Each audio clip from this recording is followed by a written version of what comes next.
ಹೊರನಾಡು ಕರ್ನಾಟಕದ ಪಶ್ಚಿಮ ಘಟ್ಟದಲ್ಲಿರುವ ಅತ್ಯಂತ ಸುಂದರ ತಾಣ. ಹೊರನಾಡು ಎಂದರೆ ಅನ್ನಪೂರ್ಣೇಶ್ವರಿ ಮಾತಾ ಕ್ಷೇತ್ರ.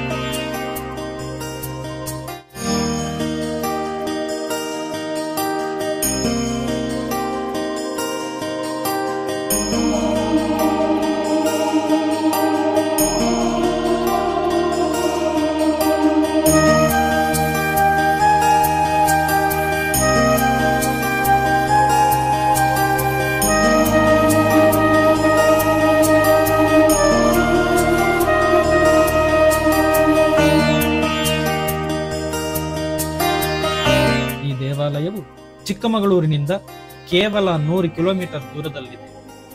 ಅಲ್ಲಿಗೆ ಹೋದರೆ ಅದೊಂದು ಹಸಿರು ನಿಸರ್ಗದ ಪಯಣ. ಆಗಾಗ ಸುರಿಯುವ ಮಳೆ, ಶುದ್ಧ ಗಾಳಿ ನಿಮ್ಮದೇ ಆಗಿರುತ್ತದೆ. ಈ ದೇವಸ್ಥಾನವನ್ನು ಆದಿಶಕ್ತ್ಯಂನ ಶ್ರೀ ಅನ್ನಪೂರ್ಣೇಶ್ವರಿ ದೇವಸ್ಥಾನ ಮತ್ತು ಶ್ರೀ ಕ್ಷೇತ್ರ ಹೊರನಾಡು ದೇವಸ್ಥಾನ ಎಂದು ಕರೆಯುತ್ತಾರೆ. ಅಗಸ್ತ್ಯ ಋಷಿ ಇಲ್ಲಿ ದೇವತೆಯ ವಿಗ್ರಹವನ್ನು ಸ್ಥಾಪಿಸಿದನೆಂದು ನಂಬಲಾಗಿದೆ. ದಂತಕಥೆಯ ಪ್ರಕಾರ ಒಂದು ದಿನ ಶಿವಪಾರ್ವತಿಯರ ನಡುವೆ ವಾದ ನಡೆಯಿತು.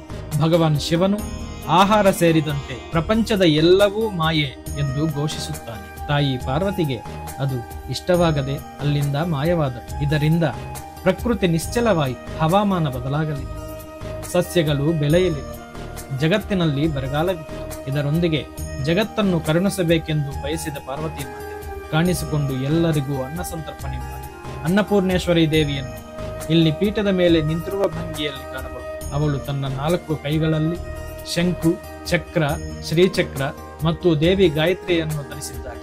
ಪ್ರತಿಮೆಯ ತಲೆಯಿಂದ ಪಾದದವರೆಗೆ ಚಿನ್ನವಾಗಿದೆ.